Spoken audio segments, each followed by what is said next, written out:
I end up changing that.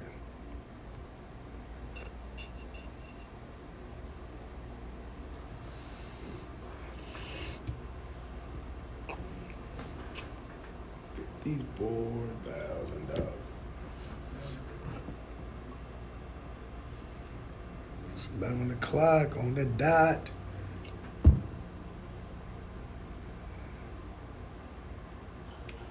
Gonna talk about entrepreneurship today. Is entrepreneurship worth it? Is entrepreneurship worth it? We're gonna talk about it today. Average American makes $54,000 a year. Should you leave your $54,000 a year in order to be an entrepreneur? We're gonna talk about it. So 54,000, 16,200, 37,000 divided by 52, 727. Let's talk about it. Good afternoon. Let's get some likes going. I'm gonna try to do a little interactiveness today. I want to show people how much money they need to make to quit their job and get into transportation. I'm going to show people how much money do you need to make in order to quit your job and get in transportation. We want to get some people in here who want to go live and talk a little bit. We want to get in today, so let's get some likes going. Let's get a couple shares going because we're going to let people come live. We're going to talk today. I'm going to take their salaries and tell them what they need to do in order to get in transportation. We're going to break down their salaries and tell them how much you need to make in order to get in transportation. If you're looking to be a freight dispatcher, a trucking business, you want to do anything in trucking pretty much. I'm a carrier and a dispatcher. We're going to get it in. So let's get some lights going. Let's see if we can bring somebody in here to tell them, hey, this is how much money you need to make in trucking. This is how you make the money so you can quit your job. So if I got any owner-operators, any aspiring owner-operators, somebody, a carrier, if you got a dispatch company, whatever it is, let's talk about what it looks like to get in transportation. Let's get it going. Let's get some likes going. Let's try to get this thing tapped up. Let's get some people in here. So, story time first, right? So, when I think about, what it looks like to get in trucking, I was just thinking about something the other day, right? So, Saturday I left. I went to go get a light bulb for my truck at the truck stop, right? So I went to load a bulb in my truck stop, and I was thinking to myself, my entire life before I became an entrepreneur, I always had to have a certain level of spending every week. I just couldn't go buy what I needed in the normalcy of life because I had to figure out if it met my budget. So when I had a salary, I could anticipate how much money I make every week. Then you make your bills, and every week you can spend $200, $300, $400, whatever case may be, right? When you have a job. And so if something came up, like I need a tire for my car, a light bulb went out, something went on in the house, I need to replace a TV, I'd always have to plan. Like, okay, so, the beginning of the month, I got all my bills, but in the third and fourth week of the month, I can now pay for this TV that I need, this tire that I need. And, you be driving your car, bald-headed tires, wires hanging out and stuff like that. And, you still need to make it to payday. So you praying and hoping that your car will make it to payday so you can actually get the stuff fixed. And so for me, it got to a certain place where, man, if nothing changes, nothing changes. So for most people don't realize that this is what it is. Over the last 200 years, if you research economics, you begin to find out that inflation is a thing that we know about. We're experiencing right now. So I think the nation is like 8.5% for the nation. But I live in Houston, Texas. So right now in Houston, Texas, the inflation rate is right at 10.1%. Okay.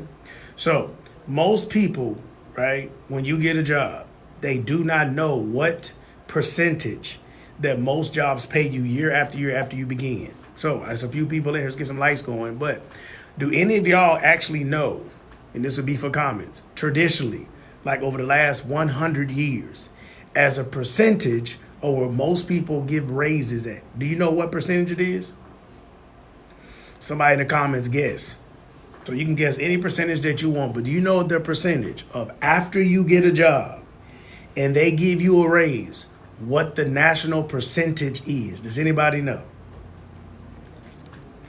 Let's get some likes and some shares, guys. I'm gonna help some people out today, so that way I can try to help people get out this matrix.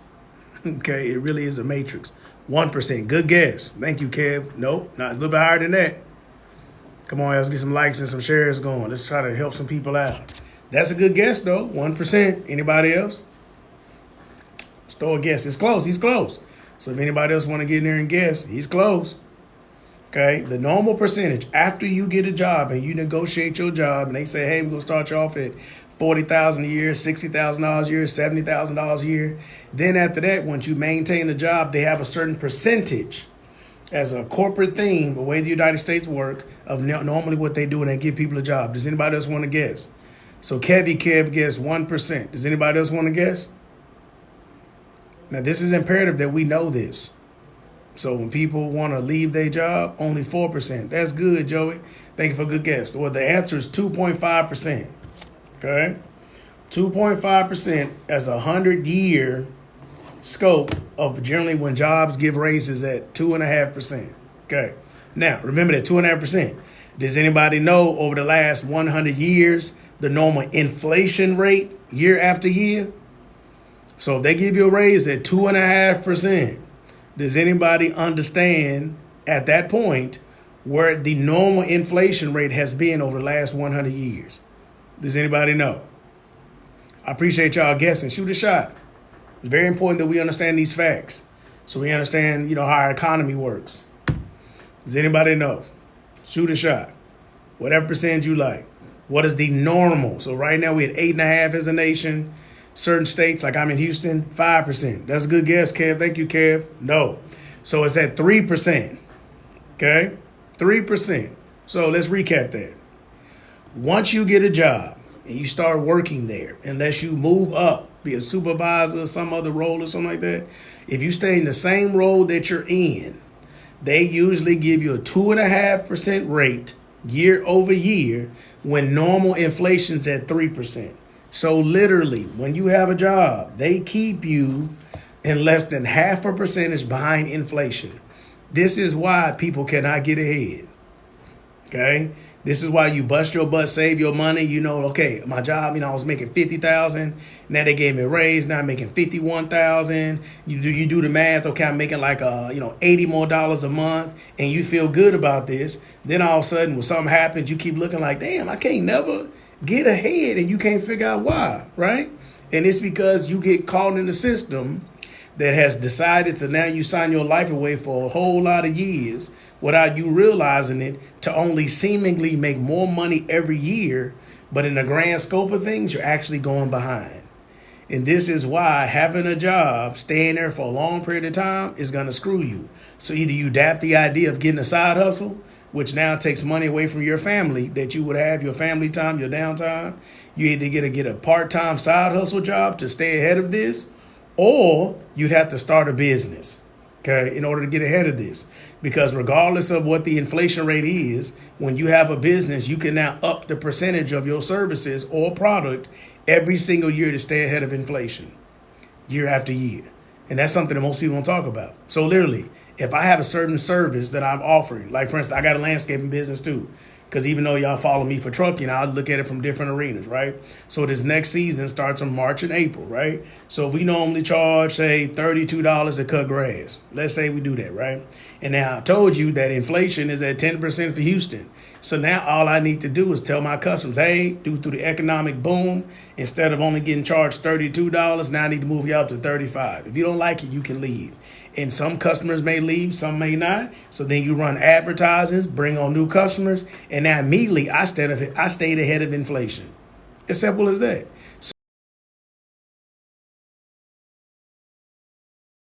So a solution and create a solution within my business to where now I can get ahead of inflation. Now, please understand. Reason why I'm talking about that, because when people follow this page, right, and they tap in with us, one of the reasons why, can they look at what can I do to stay in the transportation industry? Okay. I've been a carrier since 2016. I've had my dispatch company since 2018. And I tell people all the time, the best way to really do this is to really have a dispatch business. So even if you are a carrier and you have trucks, well, after you understand how many trucks you're going to have, then you could just have a side business on the side under the same umbrella, or run a completely separate business and now start dispatching trucks. Because now the money that comes in from dispatching trucks only stays in your business. And that's key, because it doesn't have the same overhead, same maintenance issues, none of that. Employees, none of that. Because the client, the person you're dispatching for, is now the person that is now holding on to all the things that needs to happen, right? The client has maintenance problems. The client has different drivers. The client has to now pay for influx of insurance. The client now has to replace their transmission. That is not a cost to the dispatcher. Okay, so with this little article right here that we have, right, just Googled this regular, right? It says the national income for an average American is $54,000 a year. Now, that sucks if you consider California, the East Coast, D.C., Florida, some places that's very expensive to live, right? In order to be at that percentage, that sucks, right? Because those places are very high to live. Now, with that being said, if you break down this math, I need y'all to break this down, right? So those who are listening, and so that I'm not just making up something, if you were to break this math down, okay, to make it make sense, this math, $54,132 in a year. When you break this down, let's just say 30%, because you want to include maybe if you got insurance, stocks, 401k, whatever you got at your job. If you break this number down by 30%, right, that actually gets to your hand, it roughly puts you at like $725 a week. Okay? $725 a week. And you have to work 40 hours a week, drive to work, get food at work, maybe even wear a uniform at your job. And so if your clothes are dirty, they get ripped or something, then you got to buy more clothes. You have a constant, cost in order to go to work. It is not the fact that you go to work and the constant cost is not there. Prime example, gas went up high as heck, right? So now if you were still driving to your job, they didn't give you a gas reimbursement. So now driving to your job used to cost you $50 a week, then gas went high and that was $100 a week. And nothing ever allows you to get ahead. And this is thing that people don't think about and actually think about. As long as you have a job, you will not be able to get ahead unless you create something on the side or you want to jump around to different jobs every single year. So now people that adapt that, people get a further education, get other certifications, based on their field, depending what it is, like tech or something like that. The more innovative things that you take, you get a raise. But if you have just a traditional job and there's no percentage in sales involved, after you work there for a year or two, you are stuck behind inflation. So based on that, if you can now replace your income, okay, your income, very simple, your what? Income in trucking by making at least $750 a week, you could work from your house. And it is way more profit to work from your house from the internet than it is to have to worry about waking up, going to a job. Okay? Going to a job. What do you think about that? It is more ideal for you to work from your house and never have to drive, never have to leave, never have to buy lunch. So technically, even if you couldn't make $700 in trucking, even if you made less, it'd be fine because your cost to live is less. So we're going to talk about how in order to make that extra amount of money. So in trucking, right? I have this little thing that's set up, right? Let me turn on a little video thing. Come on, guys, get some lights. We're going to help some people out. I'm turn my little camera around so you can see this. Because I thought I should brought my other computer. I did not. Let me see. Where's the dual camera at? Interact. Dual camera. Yes, sir. Okay. So turn this thing around. Numbers for y'all. So this is a post that I made on this page as well as Instagram. Okay. Hope y'all can see that. Okay. So basically what it's telling you is that if you were to get in trucking, and this is one of the things that we teach people to do. If you were to get in trucking, work from your house. Okay. Literally every truck that you dispatch for, if you can just make $350 a truck. Now, I don't care if you need to charge a flat rate. if your percentage is 5, 6, 7, 8, 9%, it doesn't matter what it is. And so now this takes some math and you got to understand some stuff about trucking, but just in general for this live, if you can literally make $350 a truck and you were to acquire 3 trucks, you're going to make $1,000 a week from your house. And that money only comes to you. So you'll make $50,000 a year to your actual hand. If your job, if you make $54,000 a year, you're going to get like $36,000 to your hand. So the money that people so-called say they make is a facade because you never get it in your hand. It's a smoke screen, okay? So a good dispatcher, no, I don't want to say good. I want to say a decent dispatcher. So I would say you suck, then you get good, then you're decent, then you're excellent. So there'll be 4 levels. So suck, decent, good, and then excellent. And that just depends on your devotion, how much you research trucking. Are you adamant about putting in long hours? Do you respect your craft? So those variables in there, and obviously more time to now, work the experience, okay? But if you're willing to do that, then you should be dispatching 5 to 6 trucks every week. So that would double, and then you make $2,000 a week. Working from the internet, from your phone, on a computer, wearing your underwear, naked, Scooby-Doo, pajamas or something. And all you have to do is supply freight for trucking businesses. And you don't have to go anywhere and make double what you would make at a job based on the statistics of $54,000 a year. I need people to understand this. And the reason I'm telling you this is that I'm not saying this is that it's easy. I'm not telling you it's easy by no means. There is no business that I would ever tell a person that is easy. But the issue is that it'll be worth it in comparison to now being stuck at a job that you're in with no ability to even stay ahead of inflation, and you have complete freedom to come and go as you please after you do your work. So the amount of freedom that you have to work from your house or anywhere in the world, you can be on the beach, you can be at the lake, you can be at your kids' games, you can be volunteering at your kid's school. Your kid may have a health issue. Your parent might have a health issue. Your kid might have a learning disability. You can homeschool your kids. Like, you can do so much because now you don't have to ask a person for a job. You don't have to ask a person for a thing. None of that. You would just literally work for yourself in order to get it done. So I don't know if I have any dispatchers in here, but this play right here, this is an ebook app for $24.99. A lot of people have taken a whole bunch of courses. And I'm telling you right now, if you took a course and you still cannot get a carrier, your course sucked, okay? That's why you cannot get a carrier, okay? Getting a carrier is the easiest thing in the world to do.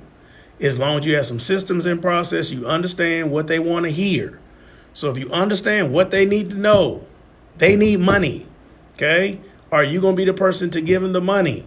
And half the time, when y'all take these dispatch courses, people tell you to make a flyer. But the flyer is stupid because sometimes you go to Fiverr and get a Fiverr made by people who don't understand trucking. So there's misspelled words. There's things on there like you serve all 50 states. No, it's impossible, right? You can't do 50. It's be the 48. Then on top of that, you're asking for a regular driver's license and a CDL. They'll have one or the other one. Then you made a flyer and you put on there you can dispatch for 9 different pieces of equipment. No, you can't. You don't even know about 9. The broker has 1 piece of equipment. The carrier only has a trailer. And then you, lo and behold, the dispatch can now dispatch for 9 different pieces of equipment. And the reason why people think that is because they can click on the load board and do a little drop down screen and just book freight. But it's more to it than that. You got to understand the national averages, where they need to go.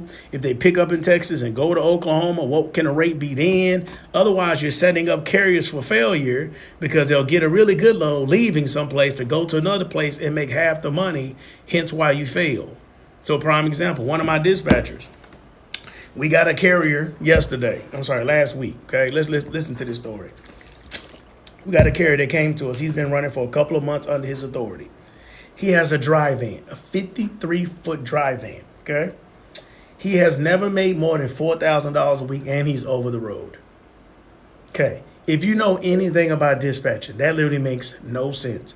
I know rates are low as heck right now for dry vans, but that makes no sense. There should be no reason why that carrier should make less than $6,000 a week. No reason. So for 2 months, he's had two different dispatchers that didn't know what the heck they were doing.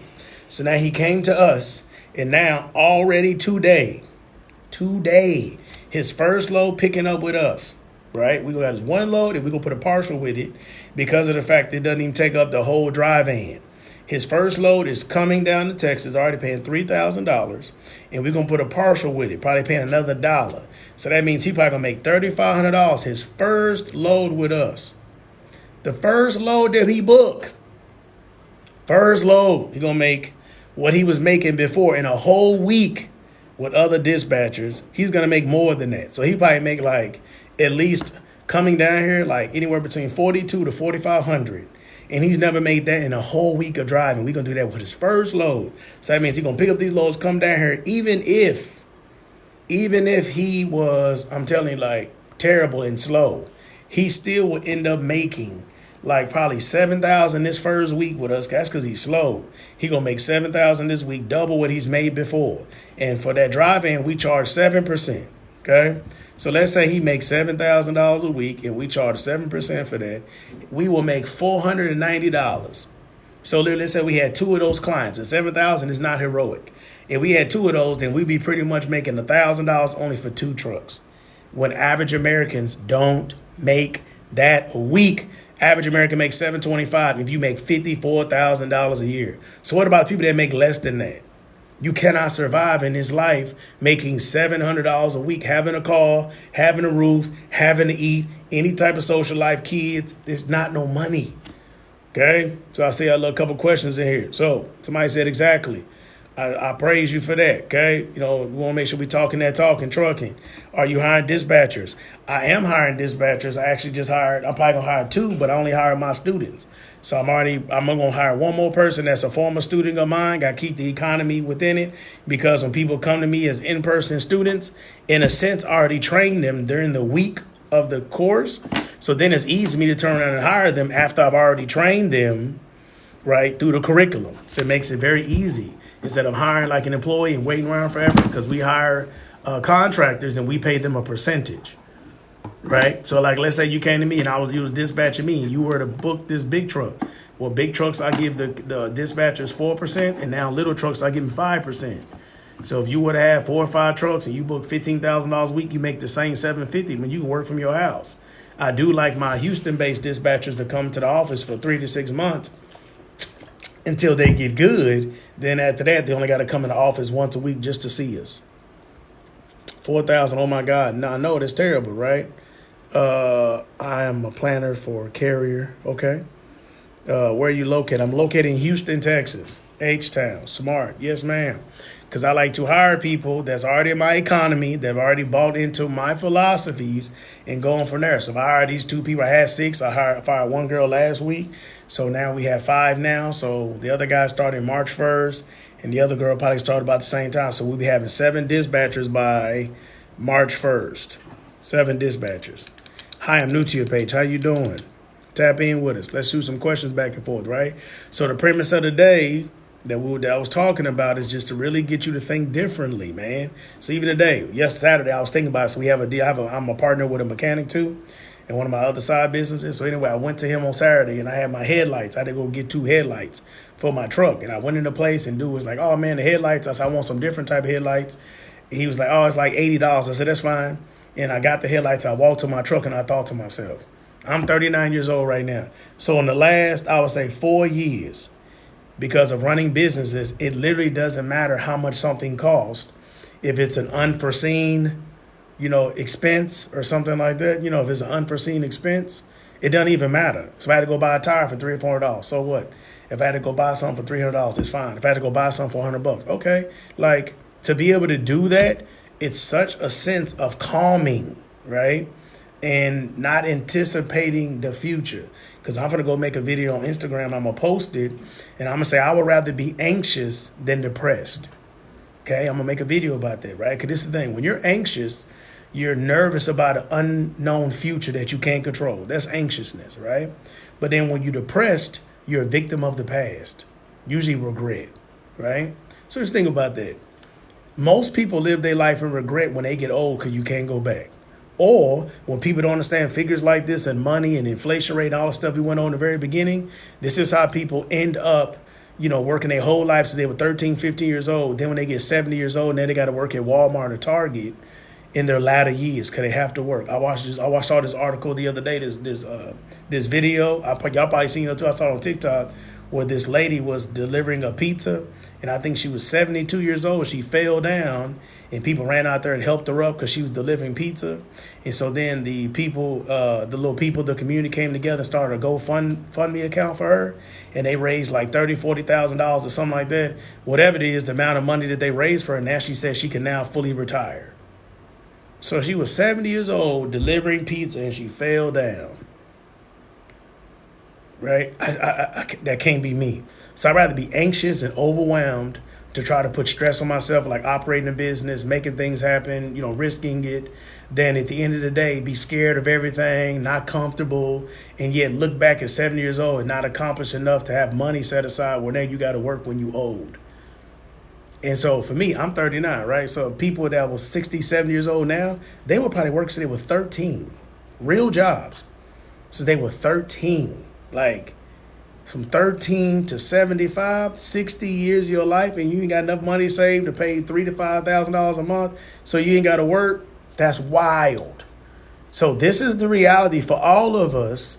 If you have a job and you are not investing in financial literacy and buying stocks and crypto, whatever, I'm going to a whole tangent.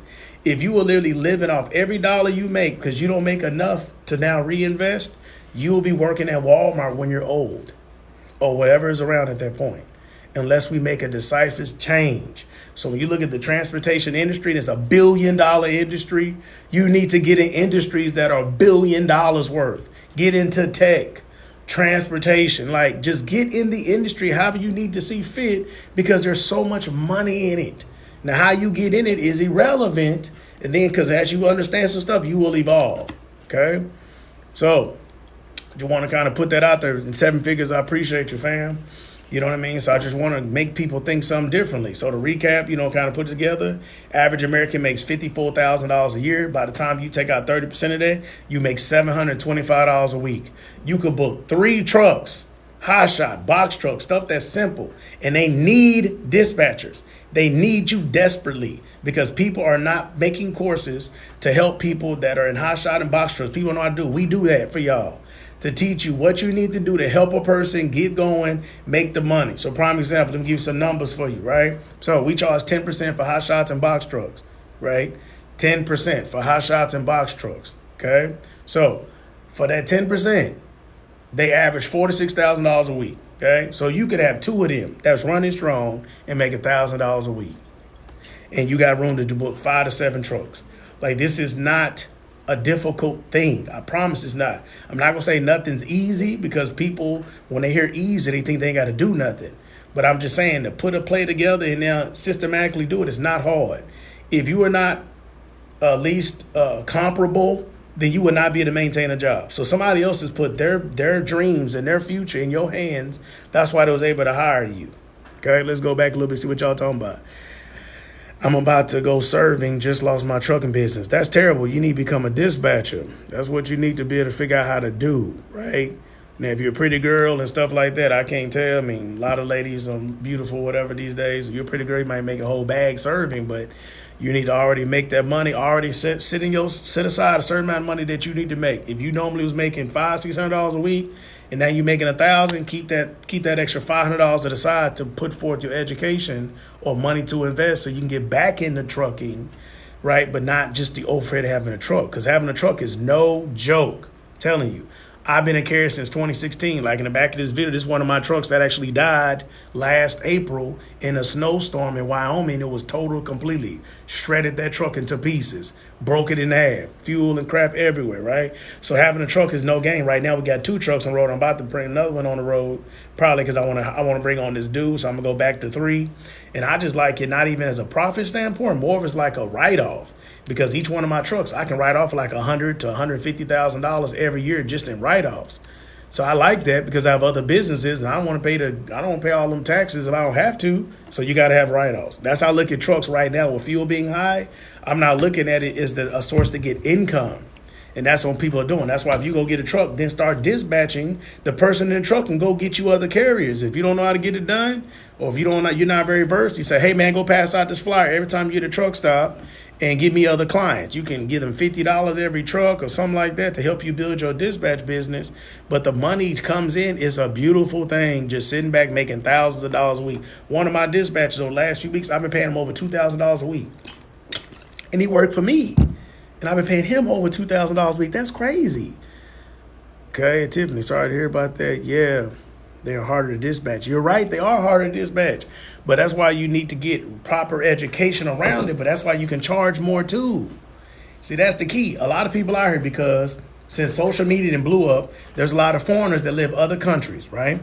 So what they was able to do is purchase the same courses that y'all was willing to purchase, and they understand how to run flatbed, drive, and reefer. They know how to do that successfully, right? We even had this one company that had Albanian dispatchers working on us for a while, and we just wanted them to help with the box trucks, but all they wanted to do was big trucks because it's so easy, right? So based on that, they had already had courses based on that, and they live in Albania. Okay, so because of that, they're the ones in the Facebook groups talking about they're going to book trucks for 2 to 3%. And so y'all's education that was given to y'all, all y'all know how to do is do the same stuff, which is go to Facebook groups, drop your tacky flyer. And I'm saying tacky because it makes no sense. You drop your flyer in these Facebook groups, and now everyone's trying to compete on who can be cheaper than who. You cannot run a business being cheaper than everyone else. So I know I got some ladies in here that's watching. I appreciate y'all, right? Ladies, do me a favor in the comments. Drop, put it like this. If I say red bottoms or Gucci, what is the first thing that comes to your mind? We're just going to do that. What about insurance? You don't need insurance to be a dispatcher unless you want to. If you have an LLC and you want to put insurance on it, it falls under the guideline of, it falls under the guideline of consulting. So I have insurance for my whole office space. And I want to say it's $140 a month, and I have like 9 or 10 computers. Every computer has an insurance on for $2,000. I think for the whole office that I have, we might have like $30,000-$40,000 worth of insurance. No, $20,000 insurance. I think I'd have to check that on my personal assistant to see how much it is, but I think maybe $20,000 in insurance, and it costs like $140 a month. And that's just the regular insurance to protect me. But can't anybody do nothing to me anyway? Well, they could, me possibly, because we teach people, we have education, stuff like that. But if you're just a regular freight dispatcher working from your house, and you have nothing that they can sue you. That's why the FMCSA does not recognize freight agents, even though some stuff going on right now, until they make it a mandatory position in the transportation line between shipper, broker, carrier, until they make it his own position where you actually have to have like a surety bond or something. No one can sue you. No one. What are you going to sue me for? I'm not recognized by the FMCSA, technically. So that's why I don't get caught up in that conversation. That's why you don't need an LLC to be a dispatcher. All you need is a DBA. I live in Texas, DBA $16. People get LLCs for $300, then don't put insurance on it, then don't even put assets under it. Because if you got a regular car in your personal name, where you take that car to your name, throw it in your business name under the LLC, get higher insurance for it, so now you actually have assets that later you can go to the bank and borrow money. I know I said that pretty fast, but that's how it is. Okay, I dispatch too hard to find. It's easy. That's why I got this ebook in the back. 5 strategic plays in acquiring carriers. So let me tell you this. And I talked to 2 people the other day, and I'm going to make this as simple as possible. I'm going to give you the play. Okay, I hope y'all paying attention, right? I'm going to give you the play. You buy this ebook for $25, okay? Play number 1, if you don't do no other play. Play number 1 teaches you exactly what you need to do on the computer to go to the FMCSA and scrub the FMCSA and take all the carrier's information and put it in an email campaign. Okay. The email campaign is also on my website.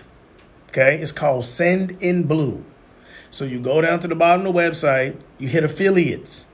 The affiliate link will populate something called, it just has a page for affiliates, right? And it's called Send in Blue. The reason why Send in Blue is so sexy is because it'll allow you to send 300 emails a day for free. Okay? For free. Okay. Now, when you go do play number 1, it actually has screenshots. I did that on purpose because if you, your mom, your cousin, your kid, your uncle, your lazy brother, whoever, can go and follow directions based on it being screenshots and actually do this. Or you can go back to Fiverr or Upwork and hire a virtual assistant. Don't pay them more than 4 hours, $4 per USD. So $4 an hour to now go and do this for you, because all you would do is just upload the play number one, just send it to them in an email. They would open it up. They can follow directions. I have like 9 virtual assistants. It's very easy. They will follow directions, go through and do this. They should get probably about 75 emails every hour. Okay? So we're going to walk it out. So let's say you can afford 2 hours. So $4 times 2 is 8 hours. So in 8 hours a day, 8 hours a day. Let's just say they get for you, 2 hours a day. 2 hours a day. So you can only afford 2 hours a day, okay? So that means you can afford, say you do Monday through Friday, right? 10 hours in a week. 10 hours a week. And let's say they get you 75 emails, right, every hour times 10. That means they're going to pull for you 750 carriers in a week, okay? That's what they finna do, okay? So 75 an hour, boom, okay? You're going to get that. You just sit back and wait, right? In 4 weeks, if you wait a month, they'll get you 3,000. And all you were spending for this right here is 4 hours a day times 10, $40 a week. So $40 a week.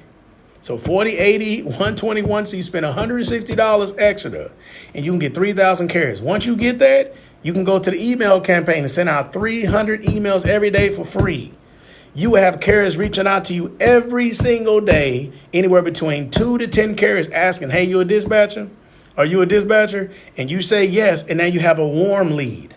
A warm lead is when somebody wants to talk to you, okay? So it's easy to convert them. It's harder when you're trying to push your services on them and you send them email, say, hey, I'm a dispatcher. I know how to dispatch for XYZ. My averages are $4,000 to $6,000 a week. If you want to discuss, please reach out to me. Send an email, DM, text you, call you, go to your website. You can tell them whatever you want to tell them. I guarantee that this works. So we do this in my own company. This is why I have multiple dispatchers.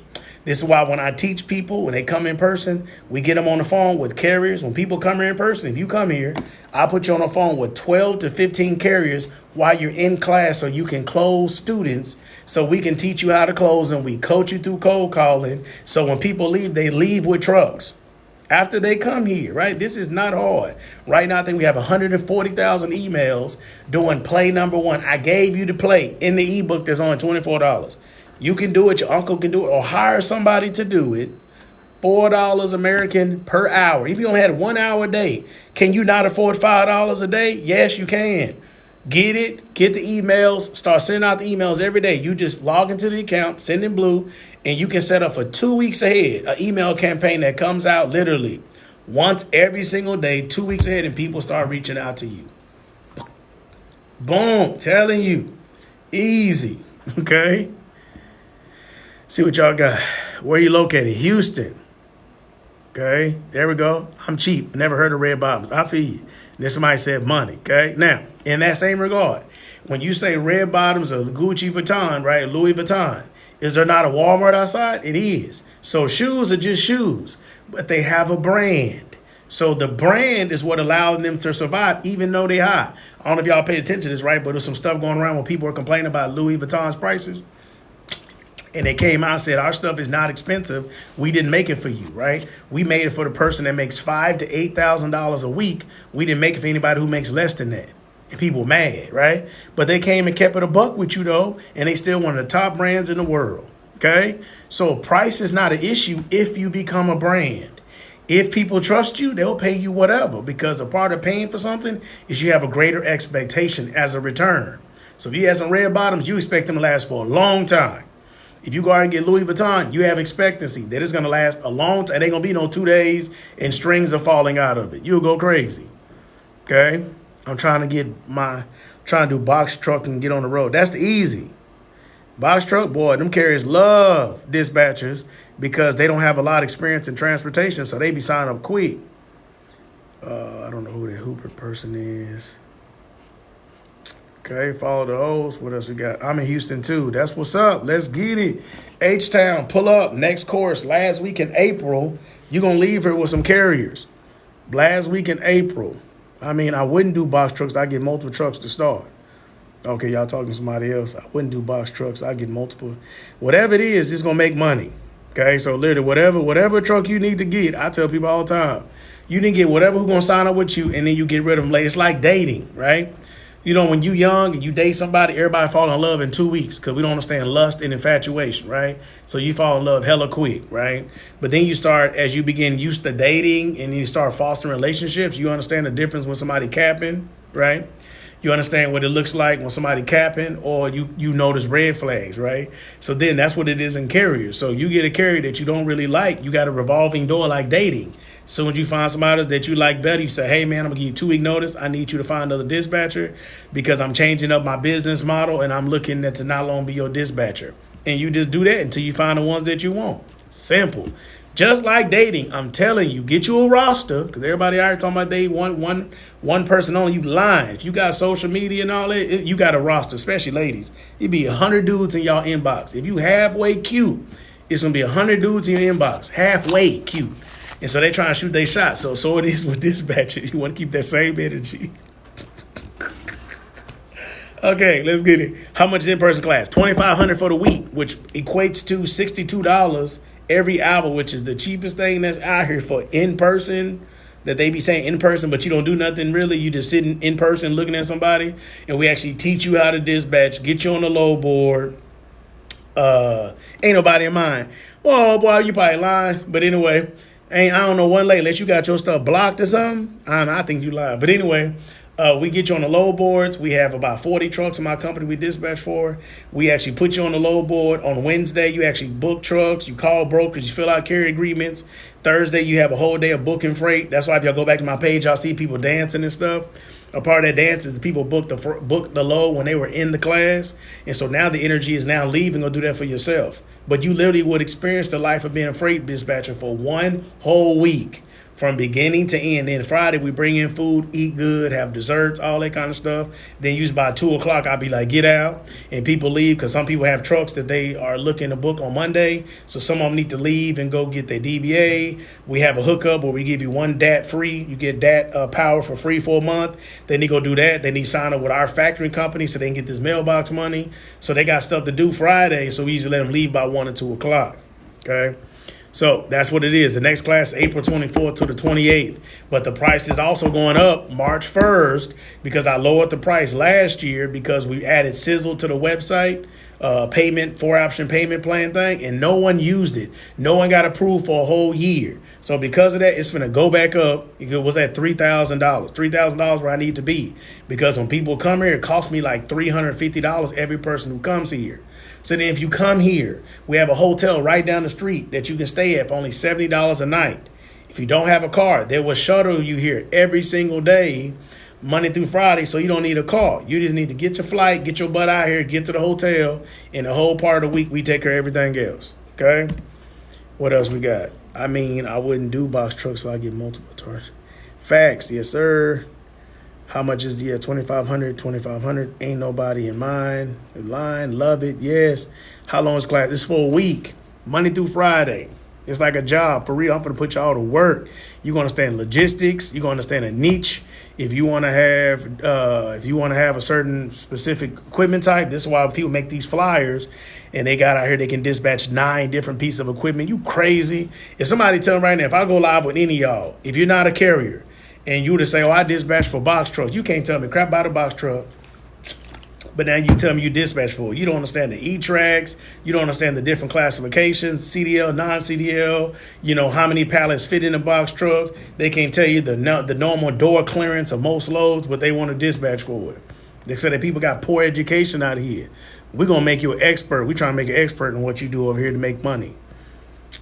Ain't nobody of mine. I'm going to go back and look at this person. I'm like, you lying.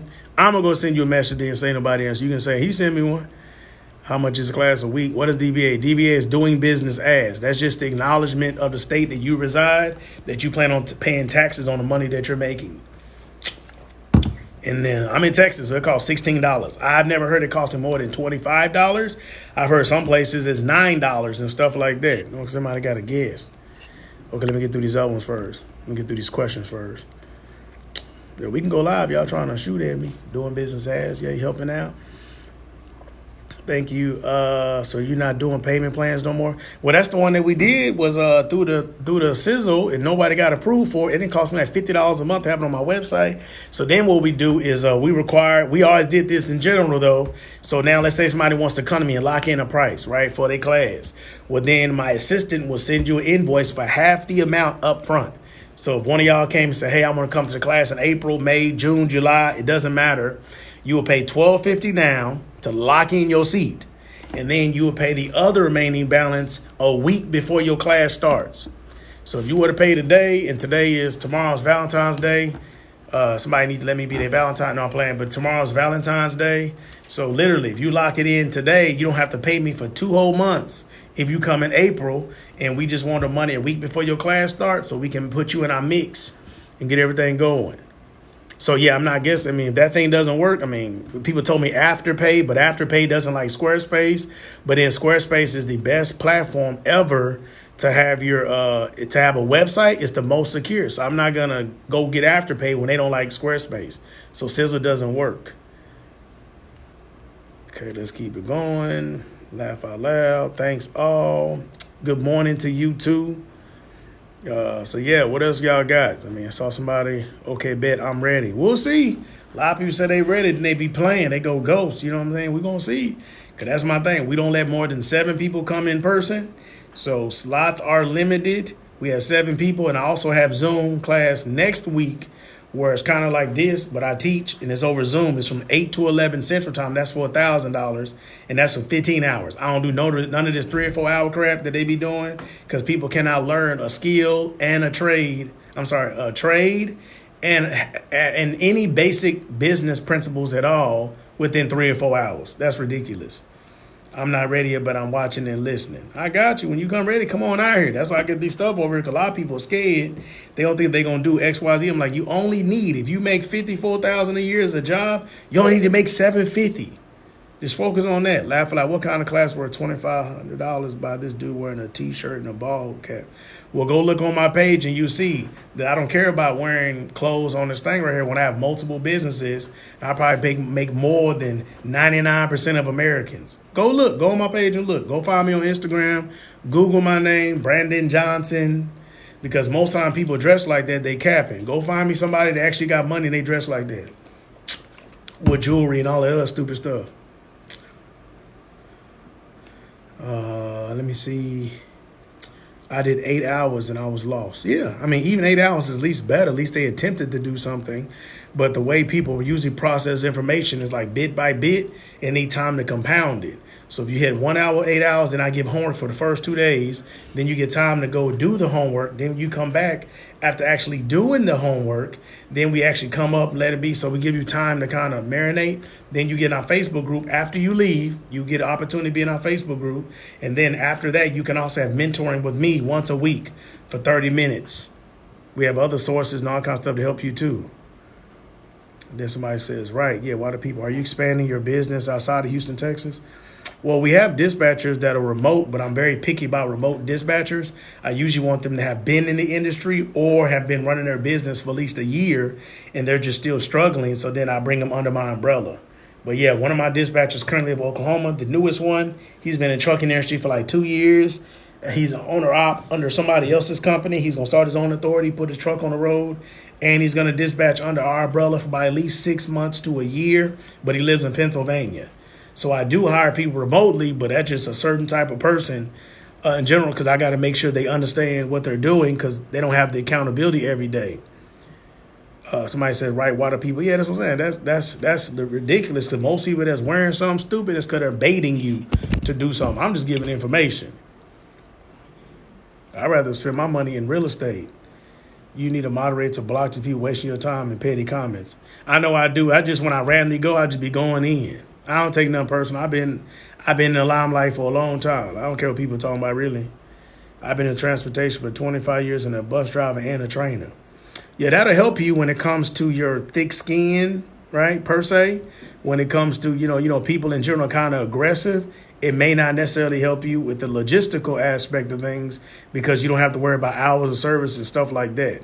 But I mean, the hours of service, leveraging, then also the ability to sell is always a hard thing for a lot of people. That's why when I write ebooks like this, I'm trying to eliminate all the special stuff you got to do to sell some stuff. It just, if you run a play based on a system, then the system will respond in a certain magnitude, right? So it's like if you send an email out to 10,000 people, it's normal for, say, at least 20% of people open the email, which would be 2,000 people open the email, but then maybe only, 10% of that, which is 200 people out of 2,000 actually do what you say. But if you get on the phone with 100 or 200 people, you can't close at least 3 or 4. And that would just be because y'all are just having a conversation. Like, you didn't even sell anything. And that's why businesses succeed based on systems and procedures more than like gifting or work ethic per se. I've been dispatching my hot shot for Forbes now, saying I'm starting to make more money than when I started. That's how it works. I've been dispatching my hot shot for Forbes now, saying I'm starting to make more money than when I started. That's how it works. You compound your skill and your effort. It has to pay off. That's very good. My problem is negotiating. Well, if you got to put that truck in the right place, because if you have a new authority and stuff like that, it's going to be hard for a while. But in negotiating, you just got to feel comfortable. The more you run, like prime example, let's say you run from Houston to Oklahoma.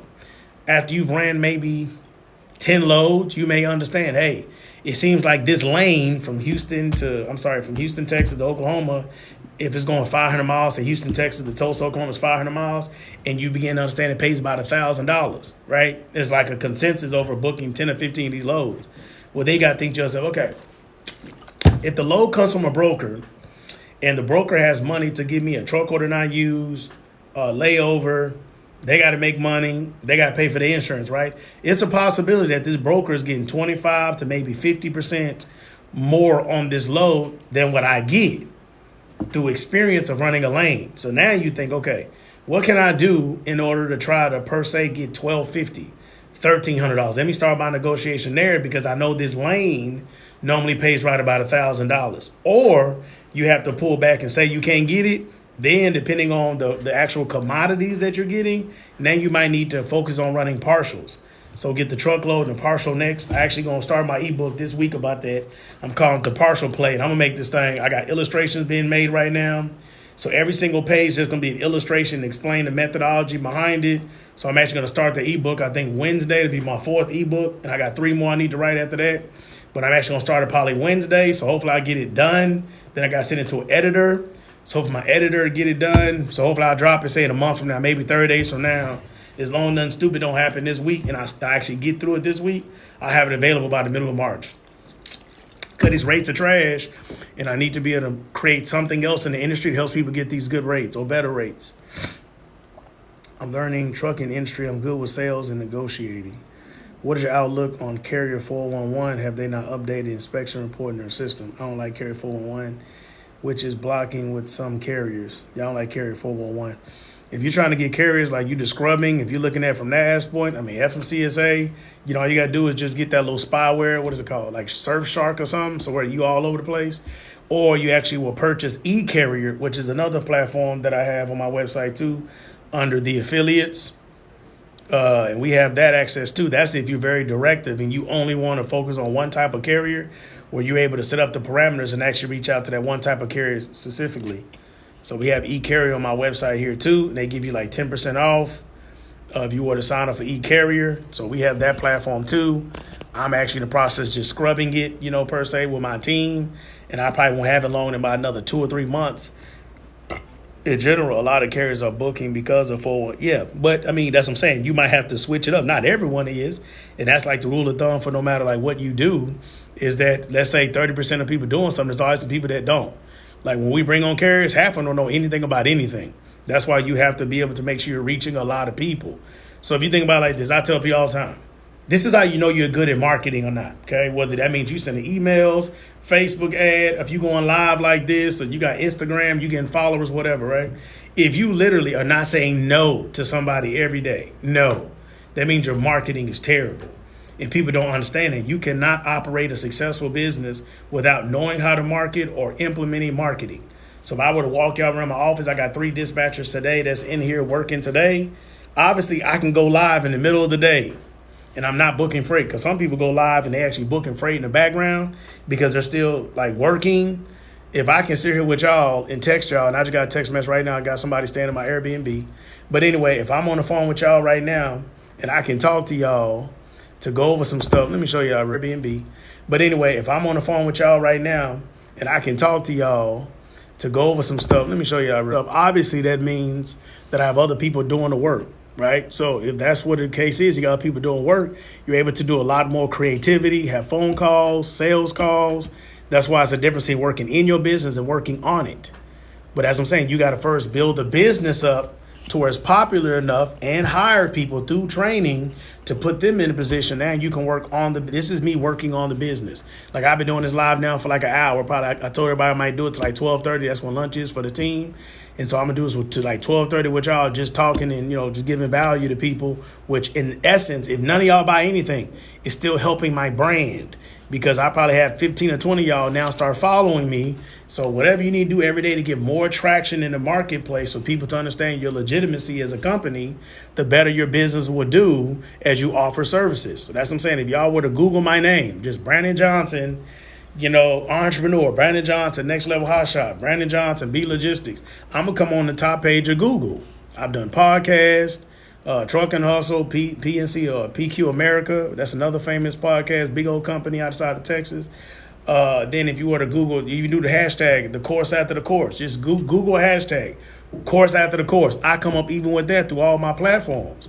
So it's easier to now get exposure. Carriers fill out carrier agreements every day. I probably have 300 to 500 people go to my website every day. So that's what I'm saying. If your marketing is on point, you'll be able to tell people no every day, because we only bring on clients that meet our business structure, right? So if I fit a client, they don't meet our business structure of like, if we say a box truck or something, they don't have a certain length, a driver availability, lift gate, pallet jack, blankets. If they don't have all their stuff, they can't even work with us, because we're not going to waste our time trying to be helping people limp along.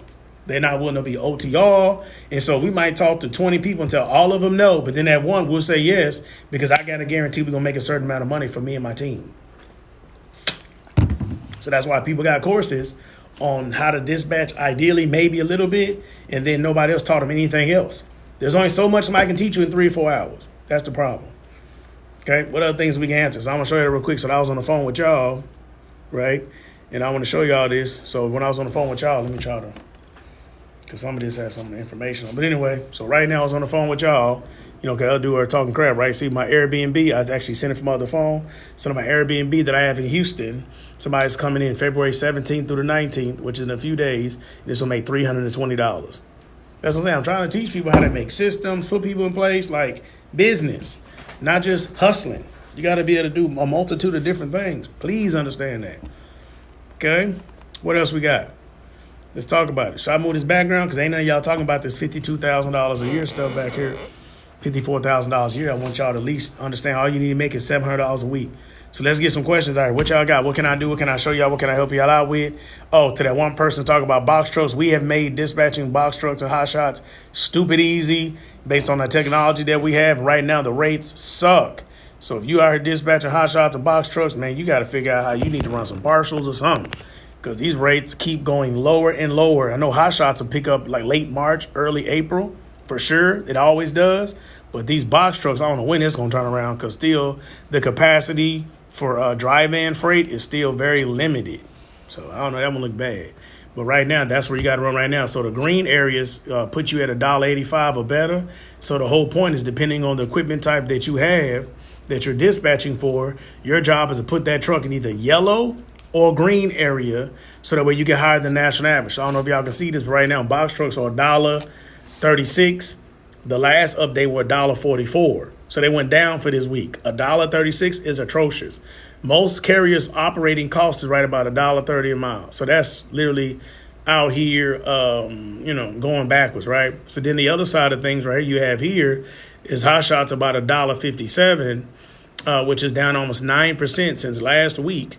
But I'm hoping that'll turn around. So, yeah, March, April, it'll pick back up, because now all the United States won't have snow anymore. So a lot of people that have migrated to the southeast region of the United States made it difficult because of the climate. They'll go back home, and when they go back home, everything will resume back to normal. Hot shot here. I'm literally biting my nails. So yeah, and it still depends on the weather. Because, I mean, this summer's been kind of hot, just in general. So with it being hot, hopefully we have a short winter. So hopefully by the first week in March, all these places really won't have any snow and it'll go back to normal faster. But sometimes we have like a late winter storm that comes in and it might be like this to like the middle of April. I've seen it happen both ways. I mean, I have my business so low. I've seen it happen a multitude of ways. Okay, what else we got, y'all? So yeah, that's what I'm saying. This makes things easier. We have an ebook on hot shots. I got a course on hot shots. Like, there's no reason why you can't make $4,000 to $6,000 a week if you purchase and put in implementation the right resources and strategies. I promise it's not that difficult. My son, if y'all go back to my page, he's 13. He's gonna be here in the summertime. He's gonna work like usually probably 3 days in the summer for like 4 to 5 hours. I'll bring him up here with my team and drop him off now. He's getting older where the girls, are used to him and stuff like that. And he's going to book freight during the summer. So literally put him on the load board. He knows how to read. He understands how to negotiate, get on the phone with a broker and everything. He does the whole nine, even start doing the paperwork. He just doesn't talk to the clients, obviously, because he's 13. But I'm saying it is not that difficult. I promise you it's not. Okay, what else y'all got? Shoot the shot. What we got? What question I answer for y'all? I got about 15 minutes, I say. Teach them young, exactly. So that is my dispatcher as well as my landscaper. Because if y'all follow me on Instagram, I'm gonna be going around on Instagram pretty soon. Because we got my landscaping business, so I'll have him out here doing this fertilizer hustle with me, where you go to people's houses. We usually charge $70 to $75 every house, and we spread fertilizer. It costs about $10 per every house to spread it, so we make a profit of $60, and it takes about 15 minutes. So he will probably do right about 3 yards every hour, and we'll probably do 10 to maybe 30 yards in the process of a week. And I have him get out here getting a little bit. So if I'm not teaching him or somebody else that's under my umbrella, then I let my crew do it. But I just make less profits, obviously, because my crew, I pay him $35 to do a house. So sometimes I'm like, oh, it's good exercise. I ain't tripping. Get out and talk to some customers because they see me out there. And big old black dude out here, they come outside like, are you the owner? I'm like, yes. So then we start talking. Half time I end up selling them something else that the crew comes and does. So it's kind of like a little hustle that I found out. It's actually better for me to go because then I'll call and say, you want to come do the bushes? Your trees looking funny. Oh, yeah. Boom. Send them over there and make that money. But either way, what can I give y'all? What y'all looking for? Okay, so again, $700 a week. If you are dispatching your hot shot, you need to dispatch other hot shots. And it's rough right now, so if you get some clients that live in the Midwest, they don't care about snow. They do not care about snow. They're like, whatever. They're going to go out here and run the play. And so you get somebody who live in Minnesota, Wisconsin, West Virginia. They already live in an ideal area. It makes it easy to dispatch for them. So what we got? You got to teach them young. That's right. Because my thing is, I do not believe in formal education. You're going to get regular education, yes, from the house, and you're going to make this money. If you ask 99% of people, did they even use their education? They'd be like, no, when they went to school. Secondarily, that the richest people in the world don't have a degree. So it's just that people don't know how to go get the money, right? So if you can go get the money, why need to go to school and ask somebody for the money? It literally makes no sense. I go get the money by myself. Eliminate that whole middleman person. Just get the money. Okay? What else we got, y'all? Let's talk about it. What can I help y'all with? I don't know. I can't think of nothing else. When I come here, I really don't have an agenda per se. I'm just looking like, okay, I'm going to talk about a singular thing. I let people run it and do whatever. So true. I'm in the trucking industry and I'm not using my back. Exactly. But that's the thing. When you're in school, they tell you, hey, man, if you don't go out here and do X, Y, Z, you're going to be a loser. You're going to be poor, loser. So now people are like, oh, I better go to school. Otherwise, I'm going to be working at Walmart or I'm going to be working at Sonic or something. Right? So then that's what it. How can I fan cargo? I don't even mess with cargo vans, to be honest with you. There's so many things that I hear about. I don't teach people to do cargo vans. I don't even talk to a client that does cargo vans. I literally cannot help you with that. I'm sorry. Hey, how you doing? Savage. How you doing? Yeah, I don't mess with cargo vans at all. So I'm sorry, I'm not a resource for you there. How y'all doing? Talk to me. So yeah, promise him I put this right here, right? So this is my signature, and it's actually under the umbrella of my my real estate business, Brandon Johnson. The reason why I use my signature, because my entire life I have ugly handwriting. It's a terrible, right? I do admit. But my teachers growing up in school would always tell me, because my name is Brandon, so it's a very popular name. And half the time when I would turn in my papers, they would never know who I was. Like, oh, who's this Chicken Scratch? And I'd all be like, oh, that's my paper, right? And they were like, Brandon, if you do not get better penmanship, you will be unsuccessful in life. So I'm a prime example today that was a lie. So now, to kind of remind me of that, I now made my signature like a logo, right? And I look at it every single day to remind myself, it does not matter what anybody says about you or your mishaps or poor education or lack thereof education or poor background, all that blah, blah, blah, blah, blah, blah. It's all about if you have limited belief or not. And most people struggle with a limited belief, okay? Prime example, I do so much I do all the time when I do with people's psyche because I research psychology a lot, right? I love how the brain thinks, right? In the comments, at least 3 of y'all, tell me what your dream car is. Dream car, okay? Do an example of this. What's your dream car? Put it in the comments. What is your dream car? G-Wagon, okay? Somebody else.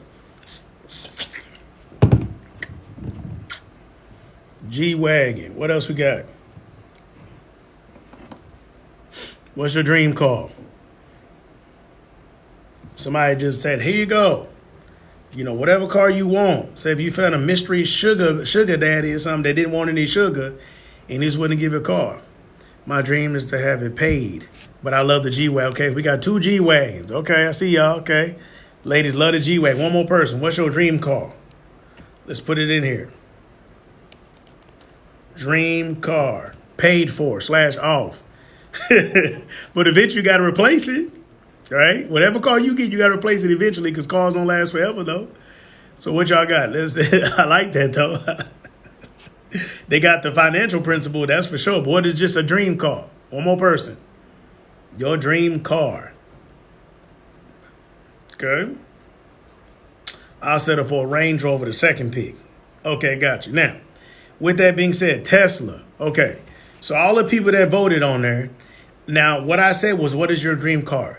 So why would you want a dream car that was only 6 figures and someone made him 6 figures? Why would you not want a car that was 7 figures? Okay. And so when people can tell you about the car that they want that's only 6 figures, it's because most people's goals is only to make 6 figures and not 7, 8, 9, or 10 figures.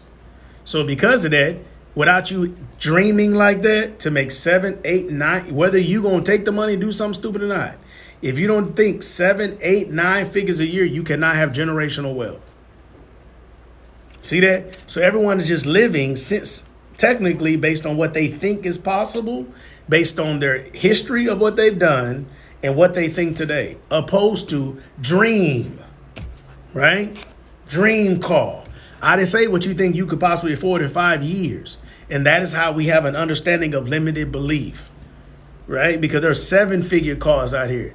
8-figure cars. Why would that not be the dream? Because you can get a 7-figure car if I gave it to you for free and turn around and sell it because you didn't even want it. You understand how the limited belief thinks? And that's what I try to tell people, because even making 6 figures a year, okay? So let's talk about some statistics, okay? So does anybody know the population of people that make 6 figures a year, which is $100,000? Does anybody know you get it good? I'm just want to show y'all a little bit something, right? So does anybody know $100,000 a year, what percentage of the population makes that? Because right here shows you the average American makes 54. So does anybody know the percentage of people who actually make $100,000 a year? Job, entrepreneur, doesn't matter. What is the percentage of people in America that make 6 figures a year? Does anybody know? I would say 45%. Ooh, girl, you crazy as heck, Savage. I like that you put that on there, right? Oh, no. 10%. I like how y'all guessing, right? 45. Girl, you crazy as heck, right? You know what I'm saying, Savage? I like that, though. 40%. Y'all wilding, okay? So, based on that, 6 figures a year, 10% of the population, 6 are men, 4 women, okay? The next category is $250,000 a year. $250,000 a year, 4% of the population. And the last one, that's low. Exactly. And the last one of that, right, is the 1% all richest people in the world. Doctors, lawyers, well, they don't even make that no more. But anyway, CEOs, execs of company, Amazon, all of them, right, is $440,000 a year. That's who makes the 1%, okay? So 440. So just think about that. 10% of people that you see make six figures a year. Okay? 10%. 4% make 250. If you make $250,000 a year, that's only $5,000 a week. $5,000 a year. Okay? If you make 440, you make $8,000 a week. Okay?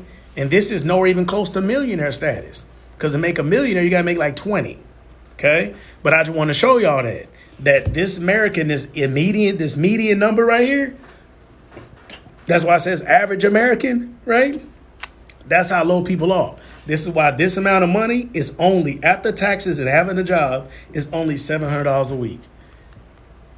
And so this is what keeps people poor, is because people overly spend for stuff and they cannot technically afford it. You see what I'm saying? So first of all, we have limited belief, right? To think $2,000 a week is a lot of money. It's not. You know, if you never made it, I understand that, right? You can't say, oh, that's not a lot of money if you never made it. So now the thing about it is that you have to get the right education and the knowledge to understand how to make that. Does that make sense? Okay, so there's a million ways to make it, but you first have to change the way you think. And that's the part that people don't read books. They don't study books. They don't listen to podcasts, no education, none of that. They just keep waking up every day, just seeing how the day goes, instead of actually strategically understanding. I have to increase my value as an individual to be able to make $2,000 a week on a consistent basis. And once I get 2,000, then I can figure out how to make 5, so on and so forth. You understand what I'm saying? That goes back into that dude. If y'all been here for a while talking about, you know, I'm just sitting in a regular t-shirt and a hat on. Yeah, because I don't care about making money, put it on my body. I'm the asset. My mind is the asset, not putting something on my body. If I'm going somewhere fresh, I'm going to kill y'all. I got the cowboy boots, the whole now I'm going to kill y'all if I step out somewhere. But just in regular see your life, crazy. I said, for what? I don't care what people think. They don't pay none of my bills. So I'm going to take the little enhanced thing off because I think y'all got it from that standpoint in general. So what else can we get? Mind-blowing. I'm glad I can help y'all. Yes, mind-blowing. It's crazy, huh?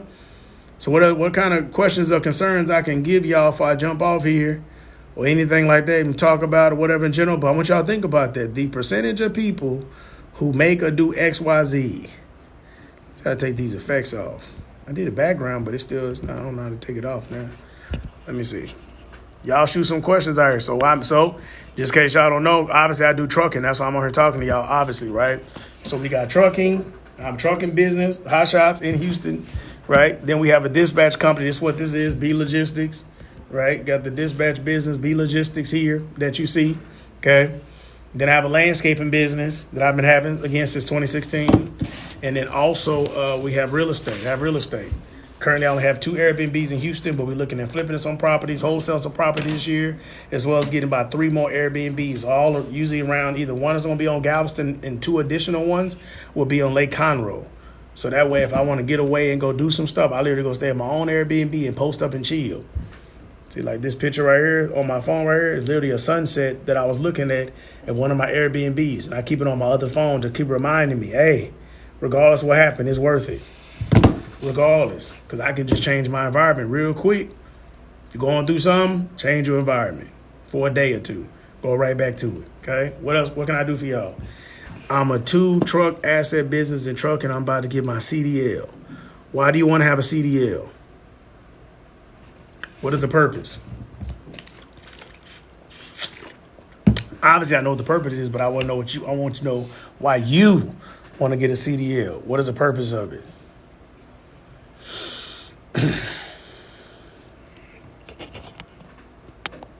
So use a backup so you can always make money or what?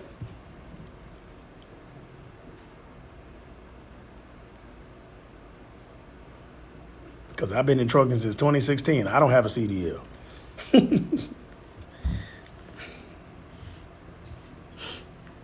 Why do you want to get a CDL? Talk to me. Savage. That's scary. Just so you know, your name is a red flag. Just so you know that. See that this wall is red right here? Your name is a red flag. Dude's going to run from that. Run to it or from it, right? It's depending on their perception. Why do you want to get a CDL? In case I get abandonment, drivers limiting my profits. Oh, okay, I got you. So, yeah, that's a lot of things that people talked about, too. I'm married. Oh, okay, good. So they need to run away. I like that, right? So that's good right now. In that regard of that in general, then that's when you have systems and processes in place, right? Okay. So the reason why I say this is because I have a mobile mechanic and I'm also partnered with a mechanic shop. I keep forgetting that because it's just a new thing, right? So now, if anything happens to either one of my trucks, as well as I could just hire anybody else that's one of my clients that we dispatch for, I can send them over there to get it. And the reason why I'm telling you that, just in general, is, they all have CDLs too. They all have a Class A CDL. My mechanic, the mobile mechanic, because he drives trucks too, or other people in the trucking industry, I can pay one of them to go do it. And now one of the reasons I'm telling you that is because when you're operating a trucking business, depending on if you've done your profit margins or not, an average carrier, if you have your own dispatching in-house, with fuel being high like it is, an average carrier usually makes about 30% of whatever they make on revenue. Okay? I'm going to look at that. Okay, so let's say you go out here and you drive. Like somebody drop off your truck, you say, I'm going to get out here and I'm going to get some bag, right? So let's say your truck made $8,000 a week. $8,000 a week at 30%, okay? That means you're going to make $2,400 in a week, okay? $2,400 a week. I just want to show you that, okay? Right, 24. That means you're driving hard. Everything works, all that kind of stuff. That means you had no breakdown, all that kind of stuff, right? Okay, that right there. So now, based on that, you have to go drive, put yourself in a situation, weather conditions, situations on. You got to do some stuff to get that 2,400, right? If you had 7 trucks that you dispatch for, that was other people's trucks, you can make that same amount of money. And then if somebody does abandon your truck, you could pay another driver anywhere between $1,000 and $1,500 to go get your truck and bring it back to you while you were still working in the house, working on other processes to get that truck back on the road. And I'm just saying that because before, when you go get a CDL, you could just go get one. But now you got to go to the school. You got to get the accreditation. You got to keep it going. If you were to get a normal speeding ticket in your life, now you got to worry about your insurance going up on your trucking business. Like you can have a lot more worries and concerns that now you got to consider, just in general, keep yourself on the insurance because now your regular life, if something happens, you might get messed up. And see, I don't want none of them problems. None of that. I want to be separate from my businesses in general. And I want to put somebody in position to go do the things I need them to do, but I don't want to have to leave and do anything. That's how I set my business up from a straight administration the whole time. Well, prime example, you go run a successful dispatch company, right? So right now, my team probably dispatching with to $100,000 to $120,000 a week in freight. So let's say this week we dispatch $120,000 in freight.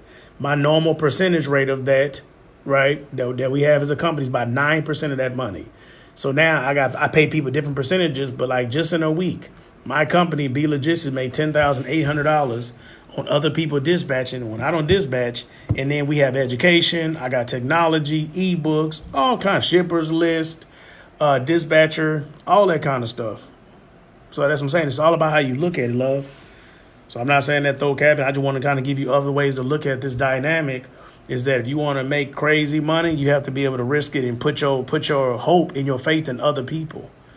That's good. Yeah, that's what I'm saying. The whole play is to I'm putting other people in play to go do some stuff. Because if I can maintain the position I'm in, I can always make money from the phone. I don't have to go do nothing. So when you do stuff, it's because you want to. And that's fine. You just don't never want to have to make the dollar. So you might do that in the beginning, obviously, but then you want to get out of it all the time because trucking is dangerous. If somebody get hurt, you can die. So if you're the owner, you need to put other people in the truck, just in general. So that way you always are an employer. And I tell people all the time, I don't understand why people get their own businesses and don't employ anybody. Like that make no sense to me. None. I'm just like, why won't you just be a contractor on somebody else's business then? If you're not going to employ people. The whole point of being an employer is that you have employees. Like, I don't understand that to me. And I know people are scared. They're worried. Oh, because, somebody might do this. And that's why you have insurance. Because when something happens, if you get insurance greater than what you pay for the actual thing, no matter, I don't care if it's a trailer or a truck. If your insurance is greater than the thing, if something happens to the thing, you'll be able to get a new thing and you'll put money in your pocket. Like, so where's the risk at? There's no risk. So right now I got trailers. I'm going to take y'all, Instagram. Follow me on Instagram. But probably next month I'm going to go around to my trailers because I'm going to go back to renting trailers the last part of March. And I'm going to go back and show you. I got a trailer I paid off 3 or 4 years ago that I'm going to put on the road and rent it out for like $800 a month. If somebody does something to the trailer originally cost me $5,000. It's been paid off for years. If something happens to it, the insurance is $10,000 for the trailer. So I can go get 2 to replace the 1 if something happens to it. Or I can say, screw that trailer and put $10,000 in my pocket. You know what I'm saying? Like, so where's the risk? Right? I eliminated it by putting insurance on it greater than the value of the actual asset. That is the reason why you should get an LLC. So you can literally create equity on possession things that you actually own as assets. That's why you should get an LLC eventually in any business model that you have. And people are just only getting LLCs because they don't want nobody to sue them. It's more to it than that. Very good. What else you got? So you got some follows and some likes. Yeah, show love, bump in the club. We're going to do another about 10 more minutes. I think that when the food is ready, I got to go with y'all. But yeah, what other kind of questions could I answer for y'all? Ask me a business question, a regular business. It don't have to only be about dispatching or something. Or maybe just a trucking business. I'm a carrier since 2016. I have more experience being a carrier than I do even have dispatching. I'm just saying, like, when I began to start my dispatch business, I understood that the money only came in, it didn't go out. So I was like, you know what? It's smarter for me to go out here and just really run up this dispatch business, hire people, because people and things can both be assets. So if I hire a dispatcher, I give them 5% and I charge 10%. They dispatch $15,000 a week in freight. That gives them $750 and I get $750. So every time I hire a person, when they dispatch $15,000 a week in freight, I make $750 too. So now that's a week. So now $750 times 4 weeks is $3,000 in a month. Get 10 dispatchers at $3,000 a month. And that's because the dispatchers are kind of basic, not even crazy good. You get that going, $3,000, and then go get 10 dispatchers, you're going to make $30,000 a month. We doing that. Got 7 right now, 7 by March 1st. That's what we running to. How do you structure paying employees? Well, they are all contractors. So they were former students of mine. They leave and I give them contractors, right? So when it becomes to me contracting them, I just tell them, hey, this is your percentage, and then it's based on what you put up. So they put up 15, 10, 5, or 40,000, they get a percentage. Right now, for hot shots and box trucks, 5%. For big trucks, depending on what type of truck it is, I do 3 or 4%. So the goal for every dispatcher is to book $25,000 a week in freight. Do they sign a non-compete? Yep. And I'll just tell them they need to be here at least 6 months. Then after 6 months, if they want to stay, and I feel like they're good, then I will allow them to bring on their own clientele under their business as long as they take care of my trucks too. And so instead of, let's say they do a 5-5 split and they start dispatching some of my trucks, well, I want 2% from their trucks because now that's going to help pay for the overhead that they're using my load boards for free. My load boards, technology, stuff like that. So I want 2% from their trucks. So I'm not even making it 50-50. As long as you here and you're going to take care of my trucks, I'm cool with that percentage, and they give me 2% of whatever they do. So, yeah, because some people just want to stay under a safe umbrella because you go out there and get 4 or 5 trucks yourself and the crap hit the fan, and then you got 0, and you're not that good at marketing, you're going to go out of business. So it's safer for them to say, well, I got 3 Brandon trucks, 3 of my trucks, I'm good. If something gets bad, I can always hit up Brandon. I send an email out, and we'll get 200 submissions in 1 hour, and they get on the phone, and boom, they'll close 3 carriers the same day. So I won't have the same struggles as them. Or they don't have to worry about that working with me pretty much. Put it like that. How to get contracts from shippers. Oh, boy, that's a whole nother 3 hour. I teach that in my curriculum, but that's a whole nother monster right there. There's a lot of paperwork you got to have, insurance. Depends on if you have the equipment that shippers are looking for. Do you have capacity that the shipper's wanting? What lanes, what rates? Is your business model even structured properly? Because some people don't even have a capability report on their business. That's a lot that goes along with trying to get a shipper. Because that's the king of the hill. So if you can't make it seem like it's in their best interest, then that's a losing battle. And it's a numbers game. So when brokers do brokering courses, a lot of them would tell them to reach out to 300 shippers every single day. So when a person's scared to call, or people are sensitive and they're getting cussed out on the phone, or they're not disciplined to make their phone calls every day, it ain't gonna work for you. You honor your work. Thank you so much. I understand I dispatch. Okay, let me go down. Do they sign a non-compete? Yep. I mean, even my students, when they come, they sign a non-compete because we let people dispatch freight in real time. So they sign a non-compete because they're looking at my clients' EIN numbers and contact information because they're booking them freight. Everybody signs a non-compete. Because somebody do so, I'm going to straight take them to jail. Take them to court for real. Do you have people for marketing only, or do the dispatchers do it all? No, I have a lot of systems in my business that does the marketing already. I have about 9 virtual assistants that work overseas. So they scrub emails, they do different things. I post on social media. People know me because I do podcasts, stuff like that. So we get carrier submissions every single day. All they need to do is close them. So they don't need to worry about marketing per se. They just need to make sure when I send them a lead, they can get on the phone and close them. That's their responsibility. Have the conversation, tell them why it's advantageous for them to sign up with us. If they're able to successfully do that, boom, carrier agreement, and we running it. But yes, they need to be able to do it. Because my thing is I build my business in a way that, God forbid, I die today. I want my whole team to be able to continue to run these businesses. If they got to shut B Logistics down, obviously because I die, but I want them to not have to go back and get a job. So I teach them from beginning to end, how to do this. So that way I have dispatchers who want to work with us. It's like right now when I got the little, the freight traffic's here, then we got an app coming out probably by March 1st.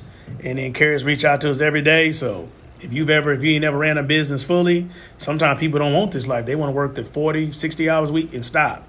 They don't want to be putting 80 to 100 hours a week. I wouldn't do it if I'd have a virtual assistant. I wouldn't be able to maintain this for all these years. So my personal assistant helps me. She lives almost the same life I live to make sure we get everything done. So it's not easy by no means. So some people just rather, work under the umbrella, because technically they still their own business. If you got a DBA under me or you work under me as a contractor, you can have your own LLC. You can be out flipping, running plays, trailers. I'm not going to restrict anything. It's just the fact you better book my trucks properly based on the B Logistics expectations. But that's it. Any other questions y'all got? Give about 5 more minutes. I'm going to let y'all make it for the day.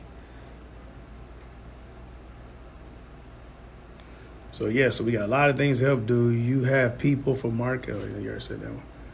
Yeah, I love marketing. So I do all my Instagram, my own posting. That's me. So when I post on social media, I like the randomness of posting. I do all my own stuff. Somebody inboxes me and stuff like that. I do all that myself. That's one thing I handle is all my marketing on all my businesses. But I have like 7 Instagram pages, I think. So it's a lot, but that's what I do. I don't like people speaking for me. I want to tell them what I want to tell them myself. So y'all should follow me on IG. That's where I do most of my stuff. So the IG page, we're getting close to 10,000 followers on IG. As soon as I hit the IG, I'm going to give a course away for free. I don't know which one yet, but go follow me on the IG. So somebody want to tap in. I have the most fun on Instagram. I'm just getting better at doing TikTok lives.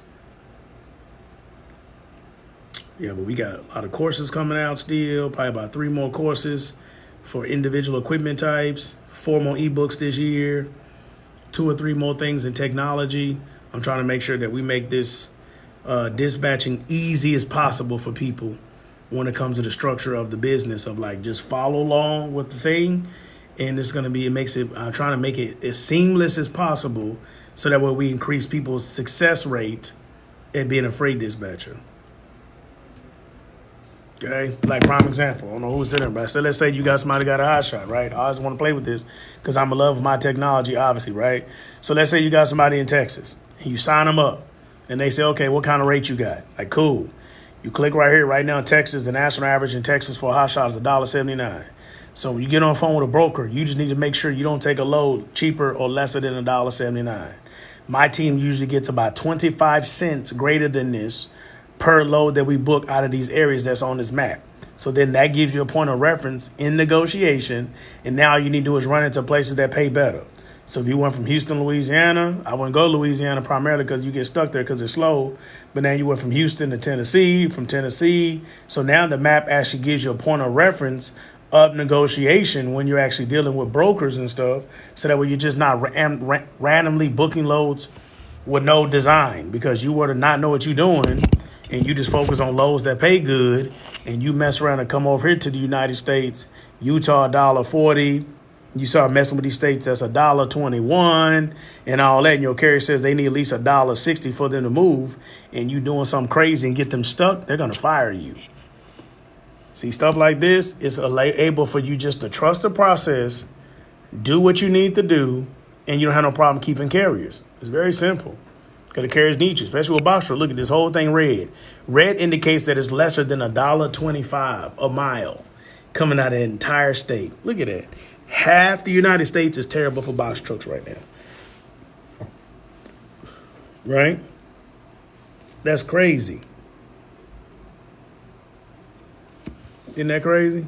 Okay. But see, if you don't know that and you just get on a low board and just book and freight, you're going to end up on these red places and the carrier's going to get pissed off. Because now you're going to try to move in for 80 cents a mile. That ain't going to work. Okay, questions? Let's do it. Let's finish our little Q&A. What else y'all got?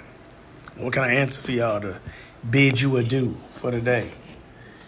I need to actually put up these TVs in my wall. What is your app doing? It's basically going to change the way that we're going to be able to sign up carriers. So you'll be able to pull up on a carrier, text them the app. Once they open it on their phone, it'll automatically download to their phone.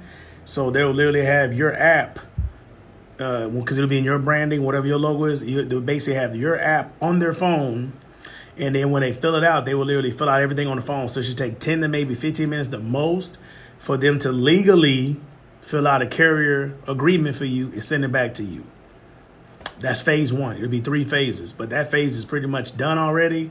We're just finalizing some stuff, practicing this week. My whole team, we're going to be reaching out to carriers and signing up a couple more carriers because we got new people coming.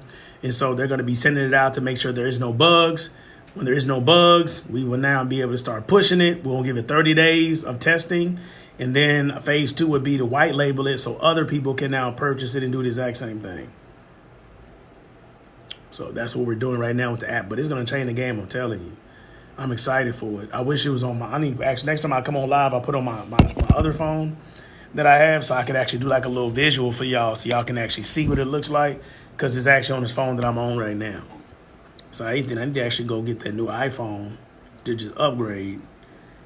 Hello, where's the map in that picture? That's on my website, blogistics.net. You have to go to the website at the very top. It's B-Logistics right here. It's called Freight Traffics. It has 3 modes. One for, depending on what kind of equipment type you do. See, the far left one right here is for high shots. Then you have the middle one for box trucks only, or the last one's for dispatchers. And right now, still half the price. The price is going to go back up, I think, in May, because these prices are pretty much half off, because it costs $19.99 for each mode and $29.99 for the dual mode. And these prices, this is literally half off. I cut it in half in January because I'm working on uploading shippers leads. When people looking at direct shippers and stuff, because we make shippers list, I'm going to probably have it to where it's uploading different shipper lists on the back side of it. And so when I get that done, the price is going to go back to normal price when I obtain that. You're very welcome. So, yes, I'm in love with this technology. I'm telling you right now, this is why if you follow me here, I probably will bring on 5 to 10 dispatchers by the end of the year. And the reason why I'll be able to do that successfully and seamlessly is because they have everything. Our carrier agreements are very detailed. They have everything you could possibly imagine in a carrier agreement already to make their life so easy. All they got to do is get the carrier agreement filled out, and it's self-explanatory, so it makes it so easy for me to hire. Like, that's the thing about it. Like, this is not, make it easy, okay? So let me show y'all this. Like, for instance, see, this is a carrier agreement that we did for somebody. Number one, is custom to their brand, right? Yeah, jump out of that truck. So now this is custom to their thing. See, it's green and everything. It has 2 pages of the legal jargon. Then immediately it has this sheet right here that has all the information that you need to know that normally will be in a carrier profile. It's already here. So and then the next page is here is the states they want to go to, and it's over with. These are based on the niches. So if you could do box truck, you have one for box trucks and drive-in. The reason why we end up coming up with this, because most of the time when you send somebody a carrier agreement, they take about 10 days to fill it out because it's 9 to 13 pages, and they need to do it when they get home. So if you got somebody who's willing to be OTR, they gone for 3 to 4 weeks, they can't even fill out your carrier agreement. So this one is done in only 4 pages, and it's easy for them to fill it out and send it back over to you. Right now, usually people are filling out within 1 day and sending it back. But see, this is one right here, right? So then we do that same one because we make these for people. They go get it from the website. So that's that one. See that little green color? Then you got somebody else here. This one's customizable to theirs. See how it changed? Same breakdown. But the key is this. If you got a carrier and everybody wants to say Alex Goodenja, I don't know, I'm just calling somebody's name. It's everybody he talked to went to Alice Good Energy. All y'all paperwork looked the same. So if he fired one dispatcher because of whatever reason, then all of a sudden you send him your carrier agreement. It's not custom to your brand. Then he thinking that you're going to get the same service as everybody else. So then he might not fill it back out for you. And people ain't thinking about that. That's like somebody bought a Camry and they had problems with it. It was a lemon. They don't never buy no Camry again. So anyway, these are just a couple I had on my things. So every single one, as you can tell, are completely different. So if you purchase one of these agreements, my tech guy reach out to you, ask for your logo, and actually put it on your carrier agreement so your agreement actually looks different and it's particular to your company. See that? We try to do everything we can possibly do to make sure people are successful as freight dispatchers. Everything. But yes, you looking to do something else, I'm telling you, dispatching, and a lot of carriers like dispatchers that used to be drivers, because now you have empathy. You know what it's like. You know what it's like to drive. You know what it's like to be stranded. You know what it's like to, be at a truck stop. You know what it's like to be taking showers. So then when you have a conversation with them, then you actually are able to exercise empathy. So a lot of people that get out the truck and become dispatchers, they're some of the best dispatchers. One of my guys, he drove trucks for 5 years, and he's one of our dispatchers in Oklahoma. He does a wonderful job because he even coaches the clients even in load securement. So, yes, some of the best drivers. Some of the drivers make the best dispatchers. Okay? Any final things I can answer for y'all today, or I'm going to let y'all make it? Appreciate y'all tapping in with me and everything like that. I'm going to say lunch is ready. It will be great. I would be great in it. I've been driving. Yeah, you would be. You would be. Usually and that would be your marketing component. When people ask you why you become a dispatcher, you would say, hey, I want to help carriers because I did it for 10 years and I want to help them in every facet. It'd be easy for you to close people because most people you deal with are brand new carriers. So they don't know what they're doing. So now you would be able to help them in every single thing that they don't know, from maintenance to scheduling maintenance to hours of service. You'll be able to help them in everything. So, yeah, you need to look into freight dispatching for sure.